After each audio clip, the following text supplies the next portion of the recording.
Movements of shoulders and chest. రెండు చేతులని తీసుకెళ్లి మీ shoulders పై ఉంచండి. రెండు ఎల్బోస్ ముందు టచ్ అయ్యేలా చేసి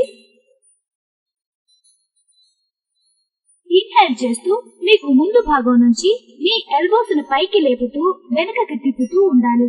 అలాగే ఎక్సీలింగ్ చేస్తూ వాటిని తిప్పుతూ వెనక నుంచి ముందుకు తీసుకురావాలి. మీ రెండు ఎల్బోస్ ముందు టచ్ అయ్యేలా చూసుకోండి. దీనిని ఇలాగే 5 సార్లు రిపీట్ చేయండి. ఈ ఎక్సర్సైజ్ ని యాంటీ క్లాక్ వైజ్ గా కూడా 5 సార్లు రిపీట్ చేయండి.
ఇప్పుడు చేతులు కిందకు దించేసి రిలాక్స్ అవ్వండి.